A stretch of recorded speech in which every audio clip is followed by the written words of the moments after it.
Live from New Delhi, you're watching DD India News Hour, India's voice to the world. I'm Siddharth Bharadwaj. Coming up in the next hour.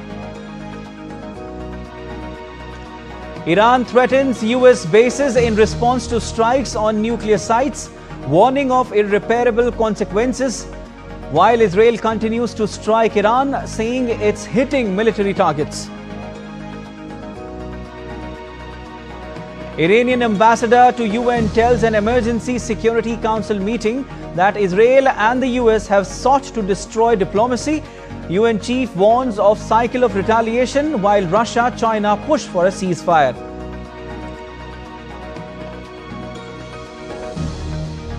IAEA Board of Governors to meet on Monday, a day after attacks on Iranian nuclear sites by the US, says there is no rise in radiation as of now. Chief Grossi voices fears over potential widening of the conflict. Oil prices surge as Iran closes Strait of Hormuz, affecting nearly a quarter of global oil shipments. India says has weeks of oil supply, imports continue via many routes.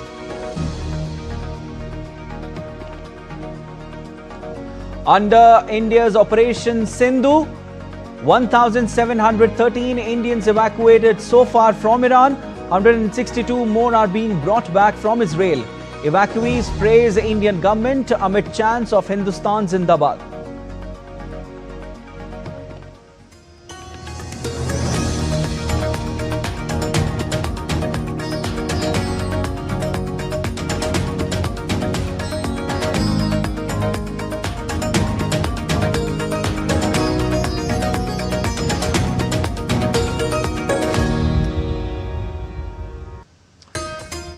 Iran on Sunday threatened US bases in the West Asia after massive airstrikes that Washington said had destroyed Tehran's nuclear program. International concern focused on fears that the unprecedented US attacks would deepen conflict in the volatile region after Israel launched attacks on Iran earlier this month. Now Iran has also upped the warnings. In a televised address, an advisor to Iran's Supreme Leader Ayatollah Ali Khamenei said any country in the region or elsewhere that is used by American forces to strike Iran will be considered a legitimate target for Iranian armed forces.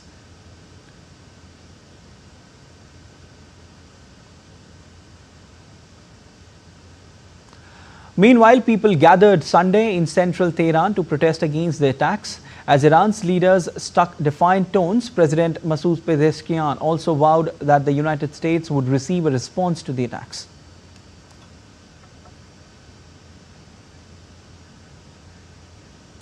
Meanwhile, the Israeli army carried out strikes on Iranian military targets, including missile launch and storage sites on Sunday. The attacks were carried out on storage and missile launching infrastructure sites, as well as military satellites and radar sites. Israel also struck several parts of northwest Iran on Sunday, Iranian media reported, as fighting between the arch enemies raged. At least 3 people were killed on Sunday after an Israeli strike hit an ambulance in central Iran. Israel's military was checking results of the US raid on the deeply buried nuclear facility in Fordo, with a spokesman saying it was uncertain if Iran had already removed enriched uranium from the site. 9 members of the Revolutionary Guards were killed Sunday in Israeli attacks on central Iran. Israeli Prime Minister Benjamin Netanyahu said the country is even closer to its objectives in Iran after US airstrikes on Iranian nuclear facilities ordered by President Donald Trump. He reiterated that Israel's goal remains the dismantling of Iran's nuclear and missile capabilities. At a press conference, Netanyahu said Israel has made significant progress and with President Trump's support, they are nearing completion of their mission.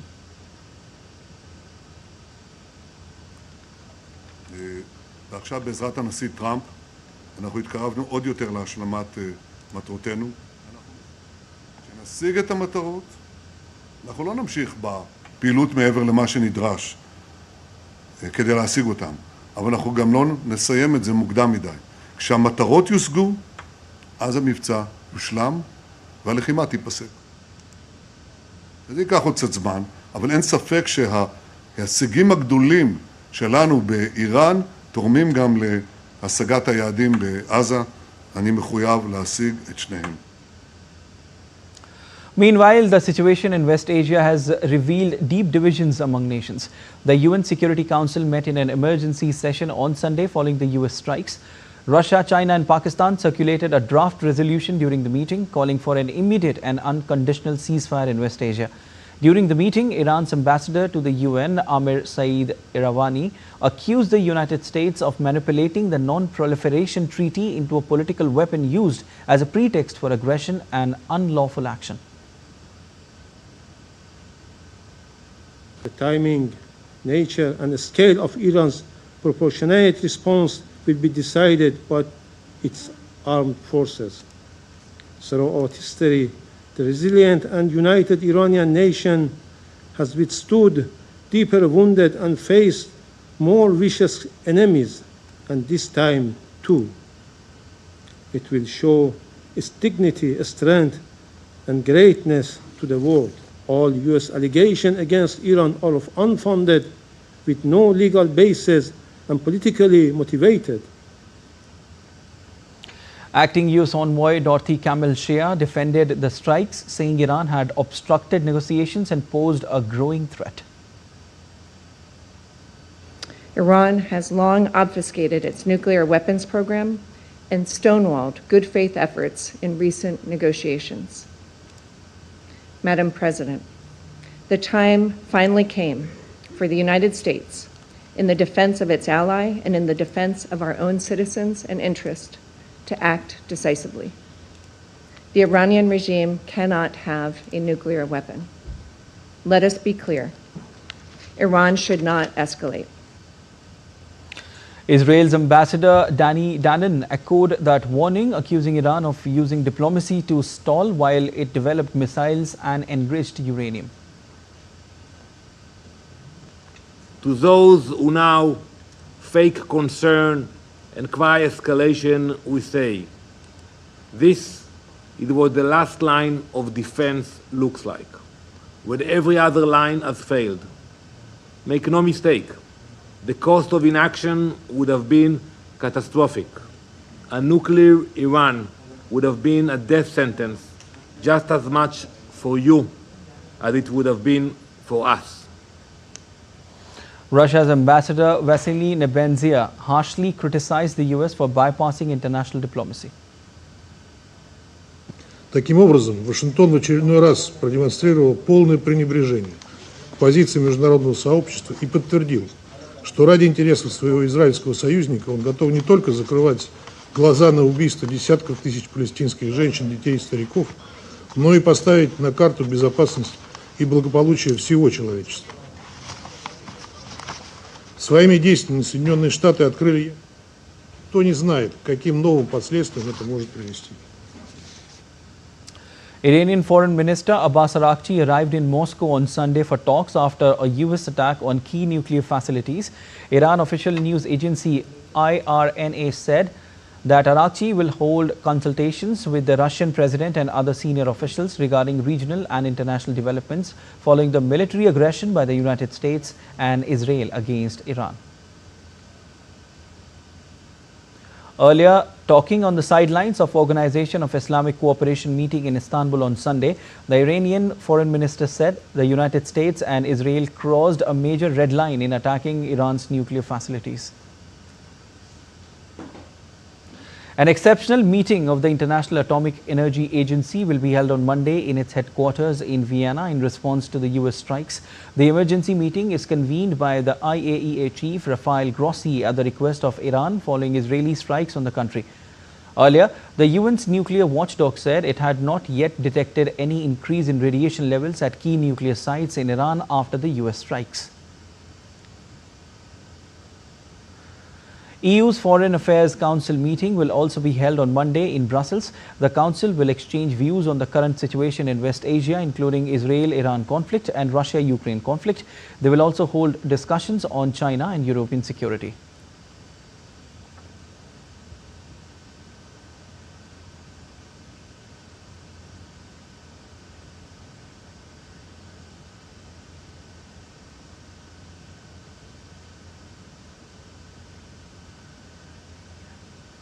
All right, and DD India's Amit Mukherjee joins us live. Hi Amit, good morning. So All eyes were in Strait of Hormuz, Amit, and now Iran has closed it down. How do you analyze the implications? Good morning, Sadat. Yes, all eyes are right now on Hormuz. Now, we have to understand that the Iranian parliament has cleared the closing down of this particular stretch, which is very critical for oil trade across the global oil trade. But it's still the Supreme Council of Iran that is to take a final call on this. Because, at the back end, there are deliberations and discussions and negotiations which are still on, which is basically to discourage Iran to take such action. Now, in fact, the US has also called out to various countries, including China, because China is one of the largest consumers of oil, which actually pass through this Hormuz Strait. Now, we have to understand what kind of a geographic location is it. I mean, it is in the Persian Gulf. It's about a 33 kilometer wide stretch, but only three kilometers of it is navigable, and it connects the Persian Gulf with the Arabian Sea. So all these oil exploring countries, including Saudi Arabia, United Arab Emirates, and of course Iran, the oil of these places actually come out and go to various locations across the globe through this particular stretch. Now, last year it accounted for almost 1/5 of the total oil that was kind of traded across the globe. So it's very, very critical. In fact, on a daily basis, about 20 million barrels of oil pass through this strait. Now, one has to now understand, what is the kind of step Iran might take if at all it decides to close down, whether it's some, attacking the vessels which are passing through it, or it kind of, since it's a small 3-kilometer stretch, which is actually used for navigation, it's very, very well, it can be managed. But what is the kind of actions that Iran deploys to actually stall, if at all it decides to go ahead with the, disruption of oil transportation through this particular route? Siddharth? Indeed, a very important Strait of Hormuz. This is, 30% of world's oil supply goes from here. Now, Amit, with strikes still continuing, fears of wider regional conflict is very much there. US has said that there would be additional strikes if Tehran retaliated. Given the present situation, Amit, what can be expected in near future? No, so that we haven't really seen much happening after the US strikes on those, 3 critical nuclear facilities of Iran. So the world is waiting with bated breath as to what the exact, response of Iran would be. But again, looking at, the various, options which Iran has. Number one, it can go ahead and attack US, areas of interest. Now, one has to understand in the West Asia, US still has about 19 bases, which out of which 8 are almost permanent bases. It still has about 40,000 troops out there. So one could be that Iran responds by, going against these, areas of US interest which are there in this particular region. The other is that it can activate its proxies, which are there in Iraq, Syria, Yemen, and Lebanon. But again, one has to understand that as far as, Yemen and Lebanon is concerned, Yemen's Houthis have kind of, there has been some sort of a settlement that has been reached in May between the US and the Houthis, that they're not going to, US will not mount any sort of a military campaign against them, provided they don't touch the US interest. Now, the other thing is that Lebanon's Hezbollah has been a very, very sort of a strong proxy arm as far as Iran is concerned. It could have activated that, but again, look at the past 1 to 3 months, the Israeli attacks have kind of, completely destroyed the capabilities of Hezbollah as far as Lebanon is concerned. So that remains, leaves the other two, Syria and Iran. If you look again, in the past 3-4 months, Israel has, has struck a deal with Syria by lifting several sanctions, which has been on for years together now, which is why the Syrian dispensation is now more close to the US, administration. So again, that is what, Iran would have to look into. The options are also very, very limited. Although, if you look at back the situation 6 months back, Iran had more options, I would say, because all these, accesses were very, very active. But now they have been, destroyed considerably. So the other thing is that Iran might just continue attacking Israel and try and kind of, try and deplete its resources and try and tire it out. And the other is, of course, we discussed right now the oil. the kind of actions Iran takes on the global oil trade. So all these elements put together, of course, you asked, it has a, it can lead to a wider conflict. All right, we leave it there. Thank you so much, Amit. And still to come on DD India News Hour. Trump urges Iran to end conflict, hints at regime change. At a time when Iran has completely closed the Strait of Hormuz, we tell you what is it a matter of worry for the world. And in Syria, over 20 killed in suicide bombing by Islamic State at a Damascus church.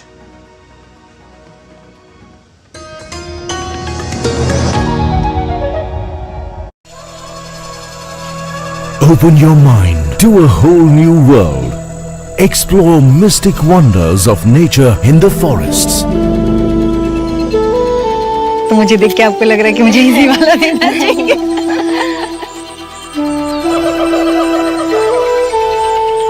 Uncover secrets hidden deep inside the earth. And I'd always heard of this ancient Shiv Mandir which is inside a cave.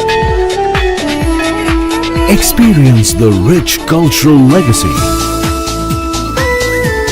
मुझे बताइए इस dance form के बारे में, इस art form के बारे में. Experience the blend of vibrant warmth and stunning creations. It fits perfectly. Thank you.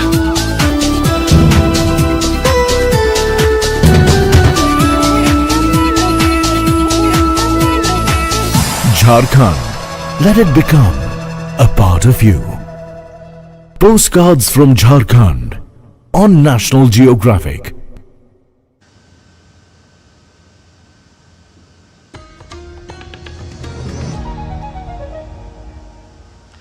You're watching DD India News Hour. I'm Siddharth Bharadwaj. The US State Department issued a worldwide caution for Americans on Sunday, saying the conflict in the West Asia could put those traveling or living abroad at an increased security risk. The US on Saturday began evacuation flights from Israel for American citizens and permanent US residents living in Israel or the West Bank. It also ordered staff at its diplomatic missions in Iraq and Lebanon to leave those countries. Meanwhile, after carrying out Operation Midnight Hammer on Iranian nuclear sites, US B-2 stealth bombers have returned to American soil. The aircraft touched down near Whiteman Air Force Base in Missouri after completing the operation. A total of 7 B-2 bombers departed from the US and undertook an 18-hour round-trip mission to Iran, during which they deployed 14 bunker buster bombs on major underground nuclear facilities, including Fordow, Natanz and Isfahan. Meanwhile, President Trump has urged Iran to end the conflict after he launched surprise strikes on a nuclear infrastructure. The president said they had a spectacular military success on Sunday, taking the bomb right out of Iran's hands. Trump, in a social media post, said US strikes caused monumental damage to Iran nuclear sites. And while Trump did not directly advocate regime change in the Islamic Republic, he openly played with the idea. Posting on his Truth Social platform, Trump said, and I quote, "It's not politically correct to use the term regime change, but if the current Iranian regime is unable to make Iran great again, why wouldn't there be a regime change? MIGA." French President Emmanuel Macron on Sunday called for de-escalation and a return to diplomatic talks following strikes by the United States on Iranian nuclear sites. During a cabinet meeting, Macron said, "I'm convinced that no strictly military response will produce the effect that we seek." Macron added that restarting diplomatic and technical talks is the only way to achieve the objective. Tous et toutes, à ce qu'il n'y ait pas d'escalade, convaincus que aucune réponse strictement militaire ne peut produire les effets recherchés. Et que la reprise de discussions diplomatiques et techniques est le seul moyen d'obtenir l'objectif que nous recherchons tous, qui est que l'Iran ne puisse pas se doter de l'arme nucléaire, mais également qu'il n'y ait pas d'escalade incontrôlée dans la région. Par ailleurs, j'ai pu appeler chacun donc à reprendre au dialogue, par la voie diplomatique, sur la question à la fois du nucléaire et des missiles balistiques. In another big development, Iran has completely closed the Strait of Hormuz. In Iran, Air Force in a social media post stated that no oil or gas tankers can pass through the Strait of Hormuz. Iran has long threatened to choke the Strait of Hormuz. The Strait of Hormuz is a strait between the Persian Gulf and the Gulf of Oman and is one of the world's most strategically important choke points.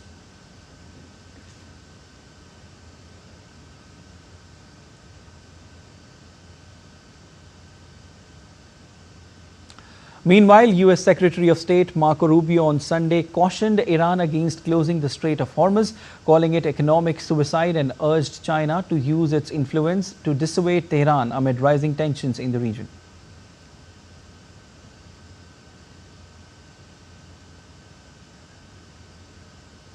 Now, let us know more about Strait of Hormuz and why it is important.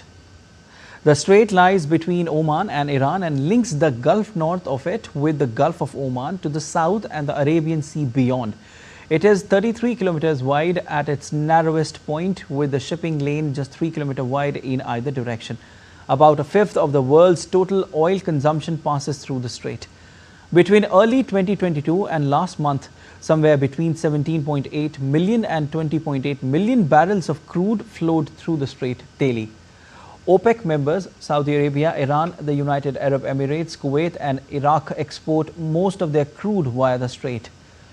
The UAE and Saudi Arabia have sought to find other routes to bypass the strait. About 2.6 million barrels per day of unused capacity from existing UAE and Saudi pipelines could be available to bypass Hormuz. Qatar, among the world's biggest liquefied natural gas exporters, sends almost all of its LNG through the strait. The U.S. Fifth Fleet, based in Bahrain, is tasked with protecting commercial shipping in the area. In 1973, Arab producers led by Saudi Arabia slapped an oil embargo on Western supporters of Israel in its war with Egypt. In January 2012, Iran threatened to block the strait in retaliation for U.S. and European sanctions. 3 vessels, 2 in 2023 and 1 in 2024, were seized by Iran near or in the Strait of Hormuz. Some of the seizures followed U.S. seizures of tankers related to Iran.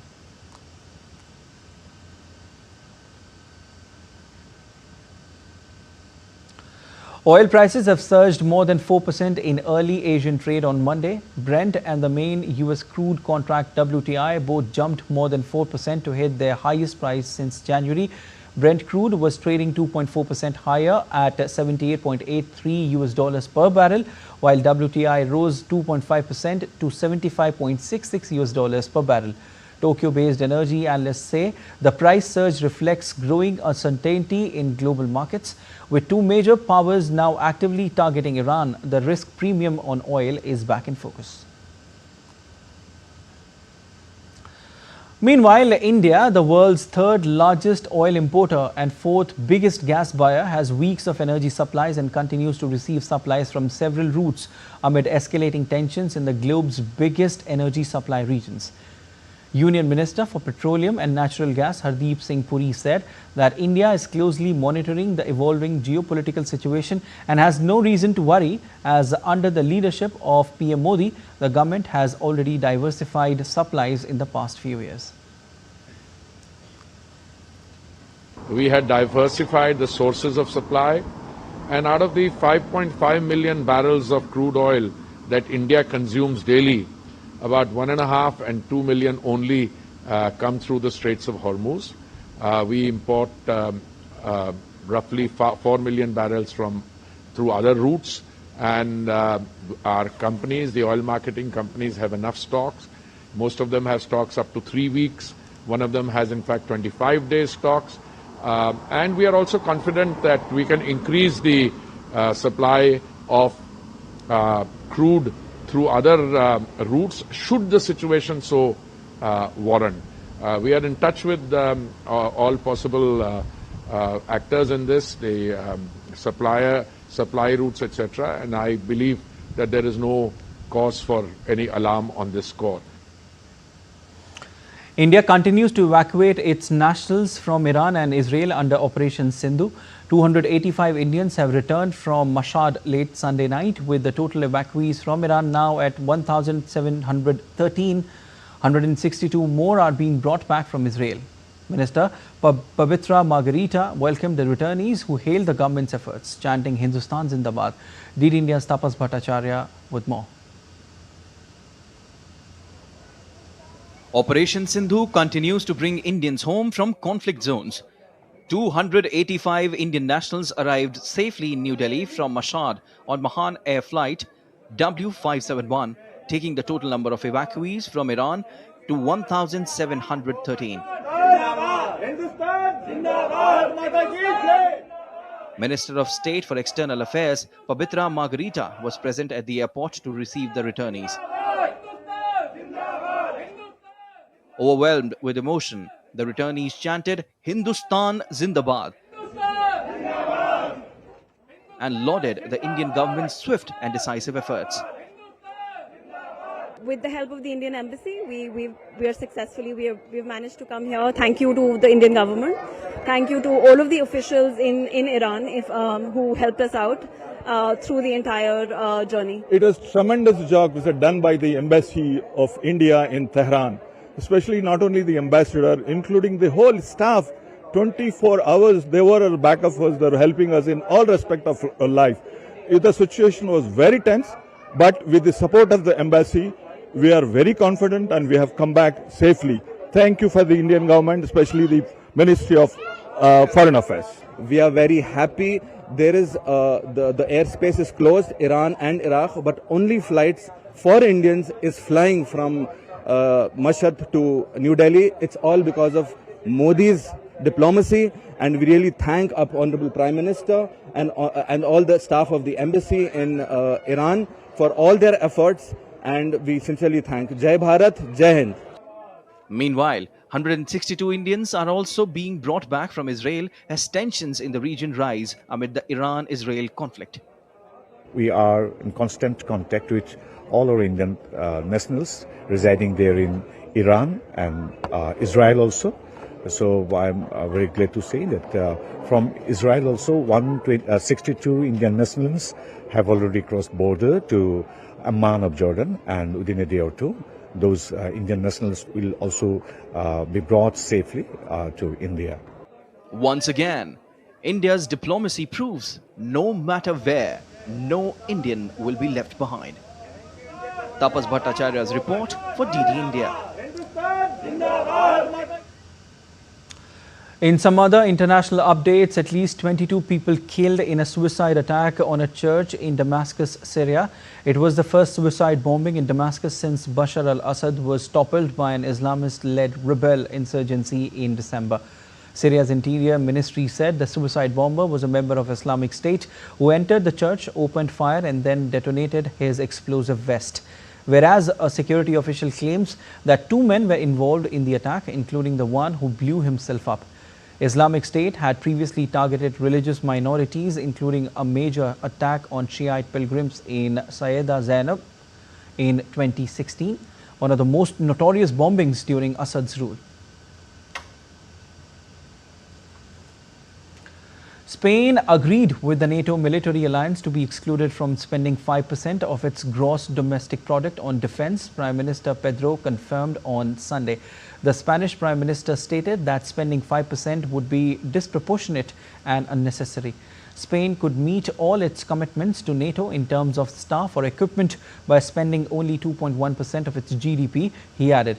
Diplomats had said earlier on Sunday the 32 countries comprising NATO had agreed on a statement for an upcoming summit setting a goal of 5% of GDP for annual defense and security related by 2035, overcoming Spain's objection. At an estimated 1.28% of GDP, Spain had the lowest proportion of expenditure on defense in the alliance last year, according to NATO estimates.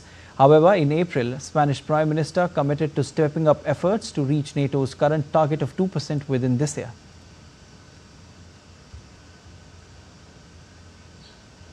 And still to come on DD India News Hour. India's Home Minister Amit Shah warns anti-Naxal campaigns will continue in monsoon, also calls for surrender.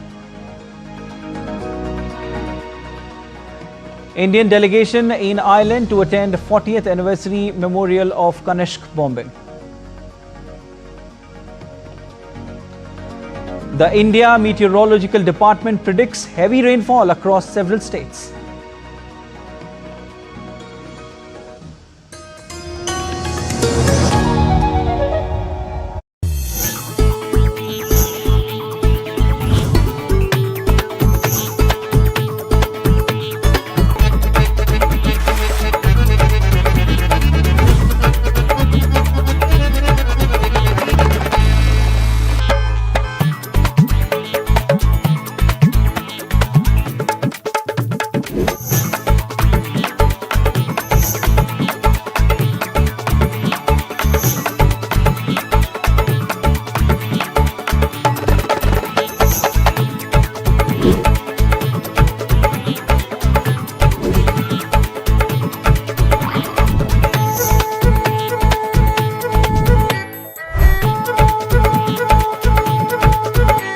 Welcome to Jaipur.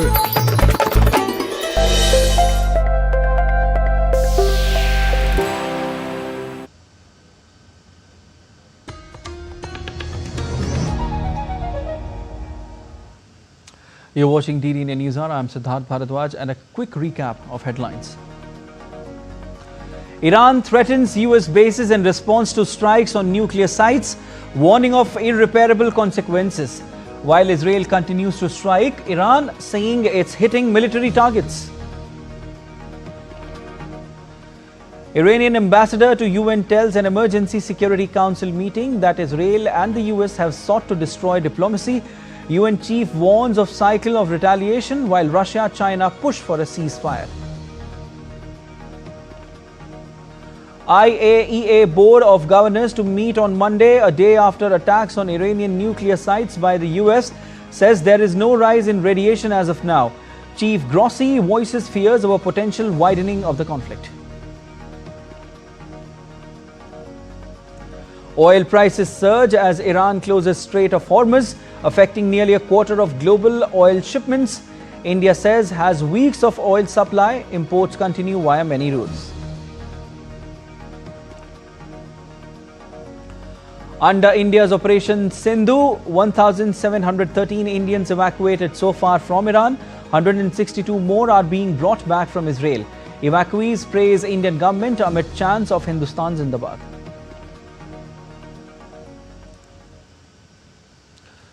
Union Home Minister Amit Shah on Sunday issued a strong warning to Naxalites, saying that the central government's operations against Naxalism would continue even during monsoon season.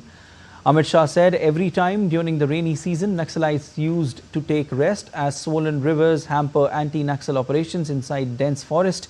But this time, the government will not let them sleep during monsoon and will move further to achieve the target of eliminating Naxalism by 2026. He further called upon the Naxalites to lay down arms and join the journey of development. He said that the government wholeheartedly welcome back all those who have laid down their arms and joined the mainstream, and assured them that whatever promises the Chhattisgarh government and the centre have made to them will be fulfilled.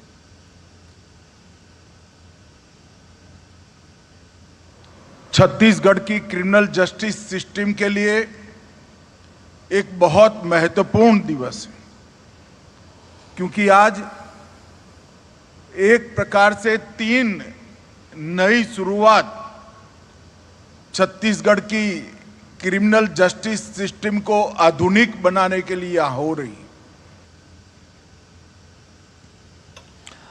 Meanwhile, today is the day 2 of Amit Shah's Chhattisgarh visit, during which he will meet the security forces personnel. He will also review the progress and recent achievements of the anti-Naxal campaign underway in Bastar region.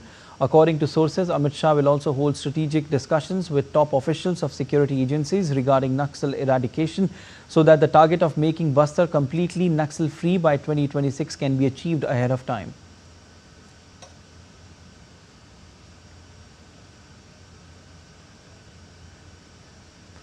A high-level Indian delegation led by Union Minister Hardeep Singh Puri is visiting Ireland to attend the 40th anniversary memorial of Air India Kanishk bombing at Ahakista Memorial in Cork. The memorial service will be held today in the presence of Ireland and Canadian Prime Ministers and several other international dignitaries. The solemn event not only commemorates the terror attack but also reinforces the global commitment against terrorism.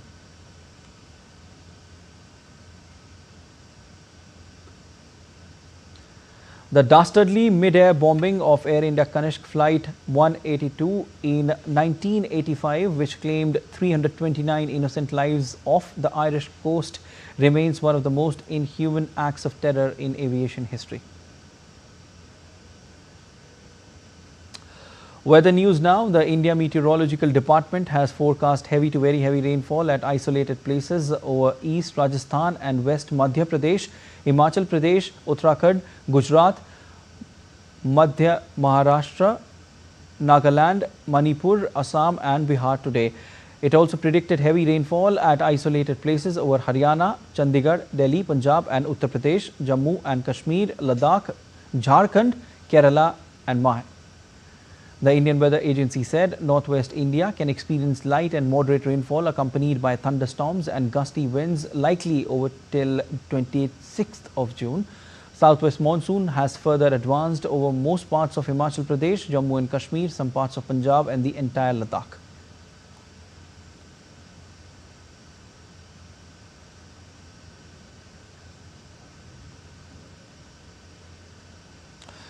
In the northeastern state of Assam is celebrating Ambubachi Mela, a unique festival to seek the blessings of Kamakhya Devi. A large number of devotees throng at Kamakhya temple in the capital Guwahati to offer prayers on the second day of the 4-day Ambubachi Mela. The whole festival revolves around an important natural process in women menstruation. Unlike at most places where menstruation continues to be shrouded in stigma and restrictive behavior, in Assam it is celebrated and honored. The distinctive view comes alive during the Ambubachi Mela, where the annual event commemorates the yearly menstruation cycle of goddess Kamakhya, believed to be the embodiment of feminine power.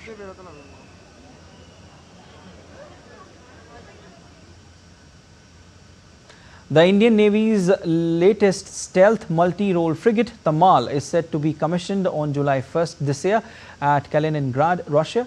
Upon commissioning, Tamal will join the sword arm of the Indian Navy, the Western Fleet under the Western Naval Command. Tamal stands as a testament to the long-standing Indo-Russian cooperation and friendship which has stood the test of time. Tamal has been built at Yantar shipyard in Kaliningrad, Russia, and is the last warship to be inducted from a foreign source, in line with the government of India's impetus on Atmanirbhar Bharat and Make in India initiatives. The 125-meter-long, 3,900-ton warship has a top speed of over 30 knots and extended endurance. The ship is equipped with advanced weapons. The ship has 26% indigenous components, including the BrahMos long-range cruise missile for targeting both at sea and land. In Indian mythology, Indra is the lord of thunder, lightning and war. In the vast seas, his legendary weapon rises as a new warrior, INS Tamal. And still to come on the Indian News Hour. Elon Musk hails launch of Tesla's limited robo-taxi service in Austin. Carlos Alcaraz captured his 5th title of the season on Sunday at the HSBC Championships final. And we show you how India has been promoting wellness and unity through yoga since 2015.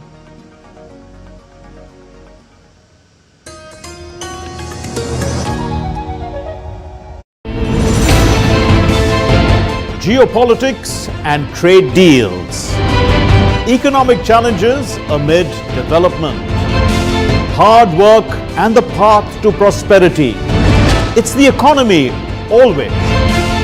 Between walkers, money is what money does and says. Supply creates its own demand. Between the bulls pulls and bears tears. When supply chains globalization and India rises to the podium, We'll get you centered with the economic brief at 8 p.m. every Thursday on DD India.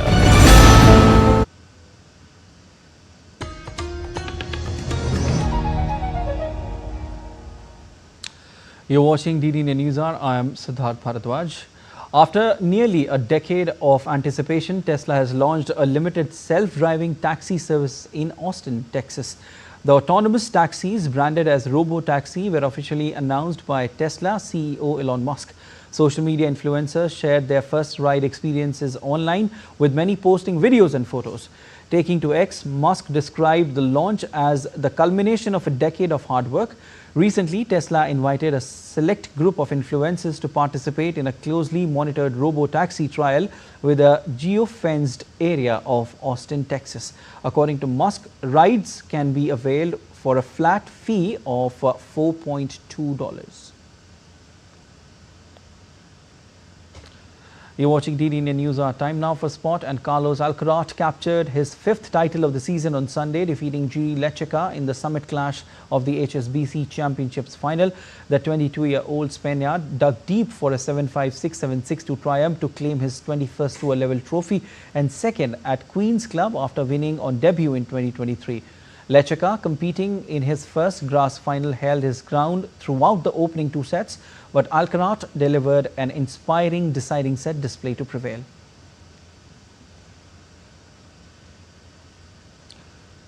The opening test of the Anderson Tendulkar Trophy hangs in balance. 2 gripping days remain with no side firmly ahead after day 3. At Headingley, India and England exchanged punches in a tense battle. Bumrah starred with the 5-wicket haul, once again leading India's bowling attack abroad. England fell just 6 runs short of India's first innings total. KL Rahul stood firm in testing conditions late in the day. He saw off a sharp spell from England's pacers as clouds rolled in. Rain interrupted play, costing 20.5 overs. India ended the day 3 on 90 for 2, holding a slim 96-run lead. They need much more on a pitch that still looks good for batting. A thrilling finish is on the cards.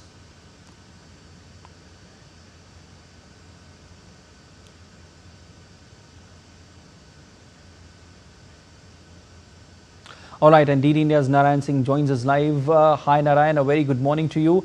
Can we say this is a Gill era, first of all, to begin with? Good morning, Siddharth. Yeah, definitely, the way Gill started the captaincy in England, that is in overseas conditions and in difficult conditions in England, he started with a century. Definitely, the era has been started, but the way India would have dominated the first test match, we can say that lost opportunities cannot be redeemed. If you talk about India's first inning, India was more than 400 runs for the loss of 3 wickets.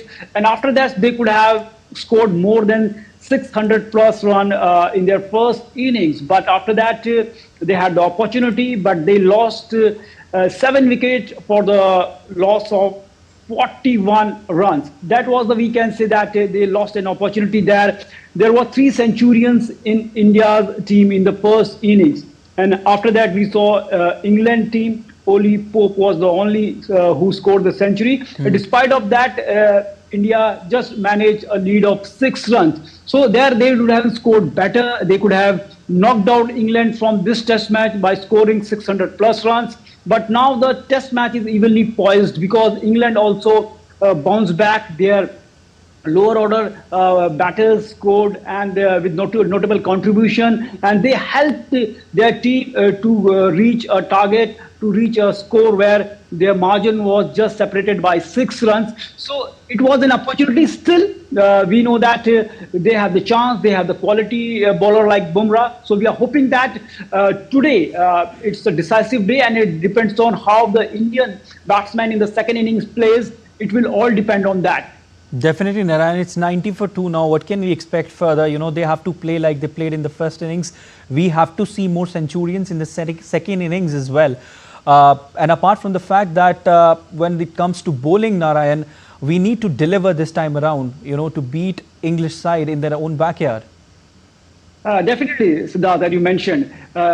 Test cricket is all about the art of taking 20 wickets. And we know that right now we have the Bumrah, but already it has been announced that Bumrah will be there only for the 3 matches.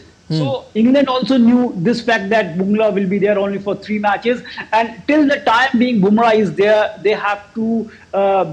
They are still a difficult team for the England to play even in the English conditions. We know that what kind of spell he delivered in the first innings. We know that he took 5 wickets, and he is the India's most successful bowler in the overseas condition. Now, if you're talking about the 5 wickets haul, he is also at the top. So it shows the class and the caliber of the Jasprit Bumrah. Even the former English pacer Steve Finn says that he is the complete fast bowler of the all time, because when Bumrah bowls from the one end, the other bowlers are looking like that they are playing a different sports.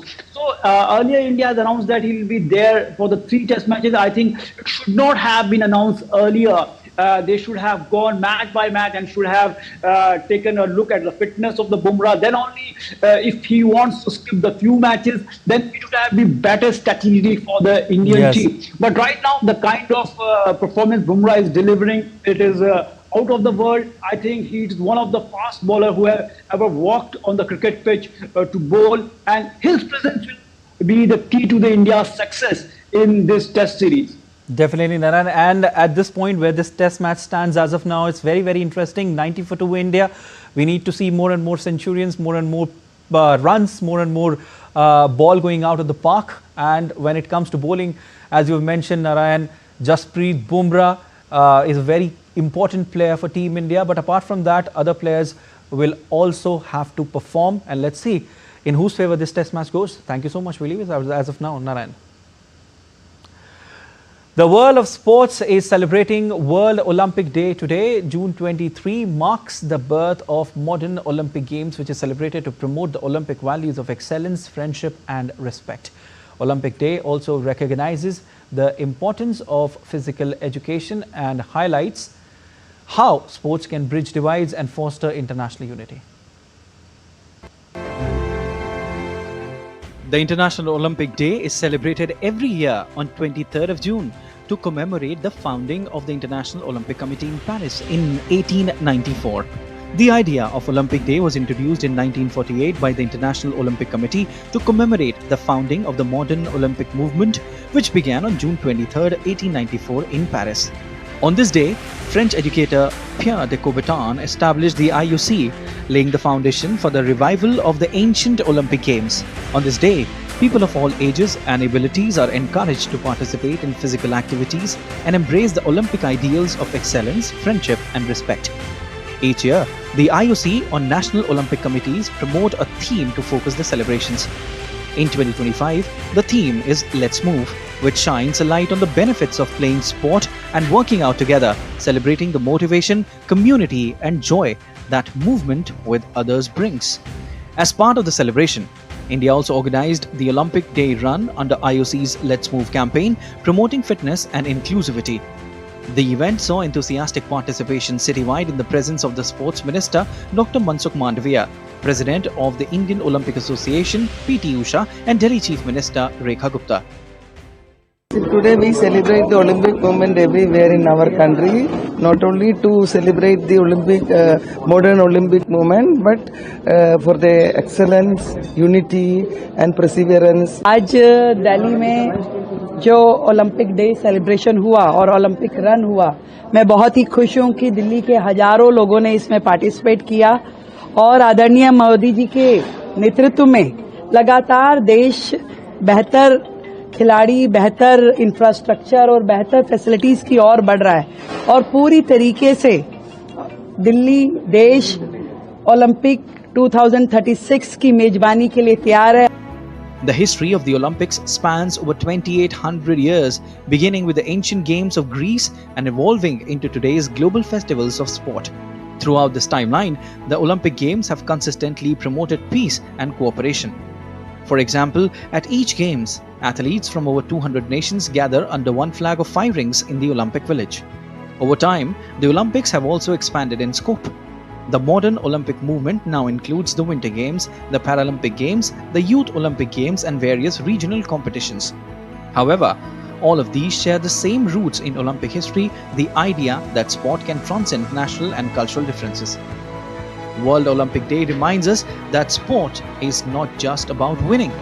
It is about participation, determination, and bringing people together.